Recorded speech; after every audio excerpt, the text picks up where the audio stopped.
मान जुड़ गए हमारे साथ दिल्ली से संजय चड्ढा जी जुड़ गए, सुप्रीम कोर्ट के वरिष्ठ वकील। संजय सर, बहुत बहुत शुक्रिया समय निकालने के लिए। को लेकर सवाल खड़े कर रहे थे संजय सर, आप तो इस प्रक्रिया से काफी जुड़े रहे हैं क्योंकि सुप्रीम कोर्ट की पूरी नजर रही है, लगातार सुप्रीम कोर्ट के वर्डिक्ट आते रहे हैं आधार कार्ड को लेकर, पारदर्शिता को लेकर, किस तरीके से देख पा रहे हैं? सबसे अहम बात कि जैसे ही ये प्रक्रिया आरंभ हुई, अखंड जी ने बताया बहुत अच्छे तरीके से, उसी वक्त जो है एक ग्रुप ऑफ पीपल कह लीजिए या अपोजिशन कहना, संजय जी की आवाज हमें मिल नहीं पा रही है स्पीकर। जैसे ही ये प्रक्रिया आरंभ हुई थी, जैसे ही ये प्रक्रिया आरंभ हुई, सुप्रीम कोर्ट में अपोजिशन पार्टीज की तरफ से एक ग्रुप ऑफ पिटिशंस फाइल हुई। उसको रोका भी गया, बाद में कहा गया कि अब इसके अलावा नहीं, क्योंकि क्वेश्चंस, सिमिलर क्वेश्चन सामने आ रहे हैं। और सुप्रीम कोर्ट ने कई जगहों पे उनको तरबीज भी दी। मुझे संजय जी की आवाज नहीं मिल पा रही, स्पीकर अभी नीचे। संजय जी आप एक समय दीजिएगा, संजय जी आप समय दीजिएगा मुझे। मेरी आवाज आ रही है आपको अभी के नहीं? जी जी, मैं संजय जी आता हूं। स्पीकर अभी यहाँ कुछ प्रॉब्लम है, तकनीकी समस्या है, मैं आपके पास आता हूं। लेकिन लगातार रिएक्शन भी आ रहे हैं। प्रवीण खंडेलवाल क्या कह रहे हैं, रविशंकर प्रसाद ने क्या कहा है, चिराग पासवान ने क्या कुछ इसको लेकर कहा है, वो एक बार सुन लेते हैं। बहुत मेहनत की है और ऐसे सभी लोगों को वोटर लिस्ट से जरूर हटाया होगा जो वोटर बनने के पात्र नहीं थे। और बिहार में चुनाव निष्पक्ष तरीके से हो पाएगा, इसमें कोई संदेह नहीं है। और जहां तक चुनाव आयोग का प्रश्न है, चुनाव आयोग ने सारा काम अपने अधिकार क्षेत्र में रह करके किया है। भारत के चुनाव के कानून में इस बात का अधिकार है चुनाव आयोग का कि वो मतदाता सूची का पुनरीक्षण करे। आज जब फाइनल लिस्ट हो रहा है तो 3 सवाल उठाने हैं। क्या जो भारत का नागरिक नहीं है उसको रखा जाए वोटर लिस्ट में? जो मृत है उसको रखा जाए? जो दो जगह वोटर हैं उनको रखा जाए? और सबसे बड़ी बात, जो घुसपैठिए हैं उनको रखा जाए? यही तो बड़े सवाल है। तो अपेक्षित था ही कि रिपोर्ट आएगी सामने। अब रिपोर्ट आने के बाद कौन कितनी उस पर विपक्ष राजनीति करता है, अब ये देखना होगा। तो विधानसभा का चुनाव बहुत नजदीक है, बड़ी खबर कभी भी आ सकती है। संजय जी आप बात पूरी कर सकते हैं। सवाल वही कि इस पूरी प्रक्रिया को पारदर्शी तरीके से इसको आगे बढ़ाया जाए, इसके लिए सुप्रीम कोर्ट की नजर हमेशा रही है। जैसे ही ये प्रक्रिया आरंभ हुई थी समयबद्ध तरीके से, और एक बड़ी इंपॉर्टेंट बात जो मैं रखना चाहूंगा, अखंड जी ने भी कही थी, ये सारा जो प्रक्रिया है ये निष्पक्ष है या नहीं है वो बात तो बाद में आएगी। पहले तो अधिकार था कि नहीं इसी का? जी हां, 100% कॉन्स्टिट्यूशन में निहित अधिकारों के तहत इस प्रक्रिया को किया गया। पहली चीज, इस बात से सुप्रीम कोर्ट ने भी कभी नहीं रोका कि इसको रोका जाए, पहली चीज। नंबर दूसरी चीज जो सबसे अहम थी, कुछ एक पक्षों में, जैसा आपने भी बताया, आधार कार्ड का इस्तेमाल ना होना और इस तरीके की 5-4 चीजें, और चैलेंज कर सकते हैं वो तमाम बातें। और तीसरी सबसे महत्वपूर्ण चीज कि कितने नाम ऐसे गए हैं जिनको आप चैलेंज कर सकते हैं। उन 65 लाख लोगों में से मेजॉरिटी क्या, सारे के सारे ही ऐसे नहीं है कि जिनको चैलेंज किया जा सकता। और सुप्रीम कोर्ट ने अभी रिसेंटली जो कहा, वो लास्ट बात में बहुत अहम है, वो ये है कि जैसे ही इन नामों को निकाला जाएगा, उन नामों को पब्लिश किया जाएगा, वेबसाइट में डाला जाएगा, वेबसाइट में डालने के बाद जिले के मुख्यालय में दिया जाएगा, ब्लॉक लेवल तक उस लिस्ट को पहुंचाया जाएगा। अगर एक भी नाम गलत करता है तो उस व्यक्ति के पास, और हमें याद आया संजय सर कि सुप्रीम कोर्ट ने यह भी कहा था, जो याचिका करता था उनसे कहा था कि आप 15 नाम ढूंढ के लाइएगा कि जो वोटर लिस्ट में हो और वो मर गए हो उसके बाद भी, वो 15 नाम।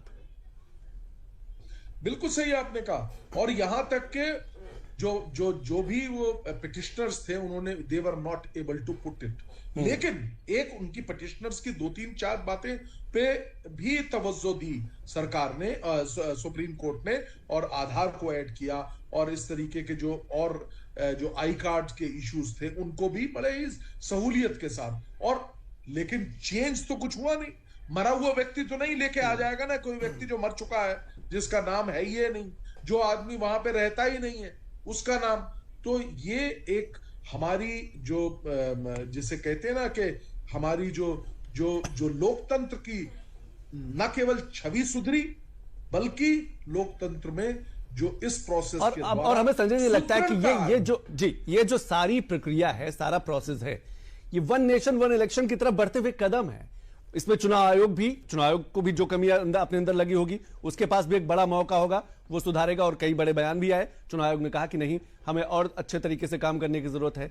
राजनीतिक दल, ये एक लंबी दूरी तय करने वाला हमें लगता है कि ये शुरुआत है। मैं संजय जी आपके पास हूं, लेकिन सुप्रीम कोर्ट के कुछ वर्डिक्ट देख लेते हैं कि सुप्रीम कोर्ट ने समय समय पर क्या क्या कहा है। सुप्रीम कोर्ट ने 65 लाख लोगों की लिस्ट और हटाने का कारण सार्वजनिक हुआ।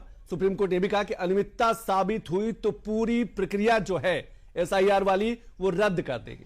आधार ईपीआईसी राशन कार्ड को आईडी प्रमाण मानना पड़ेगा, पहले चुनाव आयोग मना कर रहा था। नाम हटाने वाले 65 लाख लोगों का डेटा वेबसाइट पर डाला जाएगा।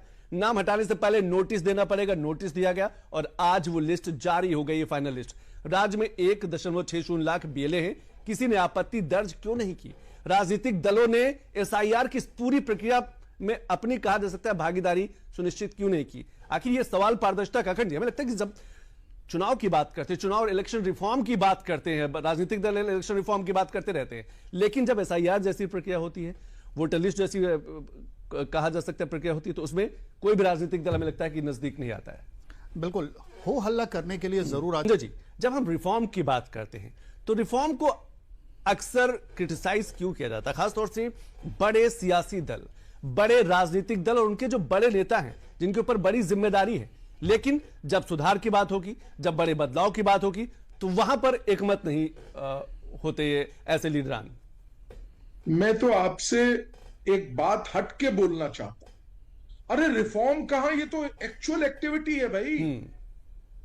ये तो एक्चुअल, अगर कोई डेड पर्सन का नाम हटना है तो वो हटना है, ये तो एक्चुअल एक्टिविटी है। बिल्कुल, मैं तो कह रहा हूं ये तो देर सवाल है। है, ये तो पहले होना चाहिए था और रेगुलर होना चाहिए था। देखिए, एक बात पे सुप्रीम कोर्ट ने कहा था जो बहुत अहम है कि ये चुनाव से एकदम पहले क्यों आप कर रहे हैं, इस पे सवाल पूछा था।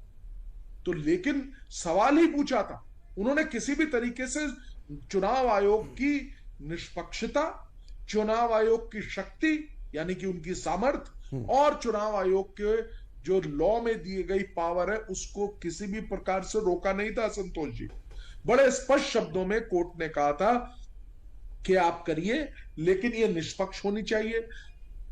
आधार कार्ड, राशन कार्ड और उन तमाम चीजों को लेना चाहिए। समय देना होगा, अगर आप किसी का नाम हटा रहे हैं तो नोटिस भी दीजिए। तो यहां हमको भूलना नहीं है 65 लाख नोटिस भी इशू हुए। उन नोटिसों में 15 दिन का समय देके वेट भी किया गया है और उसके बाद उसको हटाया गया है। तो ये कोई छोटी मोटी एक आध एक्टिविटी नहीं हुई है, ये बहुत बड़ी मेहनत एक्टिविटी हुई है। और जैसा आपने बिल्कुल सही फरमाया, अन्य जगहों पे भी ये एक्टिविटी, बल्कि इसमें तो मैं तो एक कदम हट के कहूंगा, ये तो रेगुलर प्रोसेस है। जब चाहे चुनाव आयोग को करना चाहिए, क्योंकि निष्पक्ष चुनाव का क्या क्राइटेरिया है? अगर आपके वोटर ही गलत हैं तो निष्पक्ष कहां हुआ? वो वोटर सही है तभी तो होगा। अब मैं उत्तराखंड से बिलोंग करता था, वहां से मैं दिल्ली शिफ्ट हुआ, पढ़ाई के लिए आया और यहां रहने लग गया। अब मेरा वोट वहां पे भी चले और यहां पे भी चले, ये तो गलत है ना। एक व्यक्ति का एक ही वोट हो सकता है। मैं यहां पे अपना आया, मैंने वहां का वोट कैंसिल किया, फॉर्म 6 भरा और वो कैंसिल हुआ और यहां पे मैंने वोट बनाया। ये एक प्रक्रिया है। बिहार से तो कितने लाखों लोग बाहर काम करते हैं। अब पटना में भी वोट है और दिल्ली में भी वोट है, ये इलीगल है। जेल जाने का रास्ता है ऐसे व्यक्तियों के लिए। बिल्कुल आपने सही कहा, जेल जाने का रास्ता, और शायद उसी रास्ते को लेकर एक बड़ा प्रहार किया गया है। जो अंतिम वोटर लिस्ट है वो आज जारी कर दी गई है और आने वाले दिनों में एक बड़ा बदलाव देखने को मिलेगा। अखंड जी, क्या आपको लगता है जब हम वोटर की बात करते हैं और खासतौर से 65 लाख वोटर, बड़ा खतरा। Sanjay ji, last comment, national security की हम जब बात करते हैं और जिस तरीके से घुसपैठ, जिस तरीके से कहा जा सकता है सीमा पार से चीजें की जा रही है, इस पर भी लगातार प्रहार और ऐसे ही प्रहार करने की जरूरत है। देखिए, कोई भी चीज जो राष्ट्र के विरोध में है, अगर बोगस वोटिंग हो गई है तो लोकतंत्र पे वो प्रहार है। ऐसा प्रहार बर्दाश्त नहीं किया जाना चाहिए। आज आपको पता चले कि मैं चुन के आया हूं और मेरे सब झूठे वोट थे, तो कैसा लगेगा? उस पूरी प्रक्रिया की जो जितने भी हमारे वोटर हैं वो ठगा महसूस करेंगे कि नहीं करेंगे, ये बात सभी आंसर देंगे, जिया महसूस करेंगे। जो आपने राष्ट्रीय सुरक्षा की जहां तक बात की, उस पे तो बल्कि और कठिन से कठिन कदम उठाने की आवश्यकता है। ऐसे व्यक्ति जो राष्ट्रीय सुरक्षा एक लाइन लास्ट में दखल करेंगे या गलत कदम उठा के अपना हित देखेंगे, उनको तो सजा मिलनी चाहिए।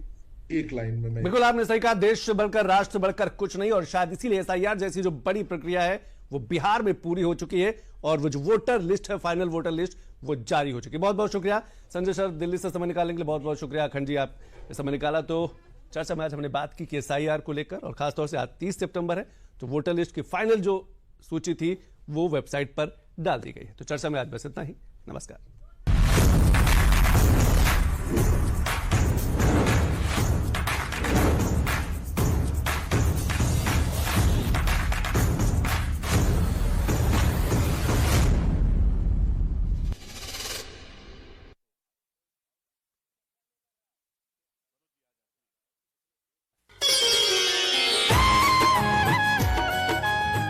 किसान भाइयों बहनों, कृषि समाचारों में आपका स्वागत।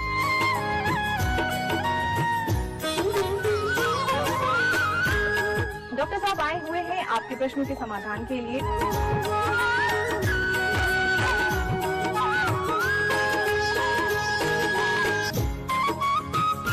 कृषि दर्पण के सजीव फोन इन कार्यक्रम में आप सभी का स्वागत।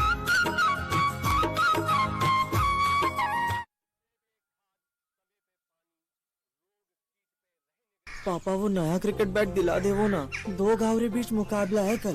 पिछले महीने बाथरूम का दरवाजा टूट गया था, मैं बना दिया था, जा वो ही ले जा, क्या फर्क पड़ता है। जीत के लिए आखिरी गेंद पर 6 रन की जरूरत। गुप्पू बैटिंग करते हुए और क्रीज की तरफ दौड़ता हुआ गेंद, और मैं क्या देख रहा हूँ, बॉल नहीं बल्कि बल्ला बाउंड्री के पार, और राजनगर बनने से तो कुछ फर्क नहीं पड़ता है ना। इस हार का कारण तू ही है। हाथ में क्या पकड़ रखा है रे? घर के सरसों के बीज। घर के बीज? खेल में तो ठीक है, पर खेत में हार बर्दाश्त नहीं होती है विश्वास भाया। इसीलिए मैं हमेशा पायनियर 45S46 हाइब्रिड सरसों के बीज ही लेता हूँ। घर के बीज के मुकाबले 20% ज्यादा उपज देता है। फर्क तो पड़ता ही है।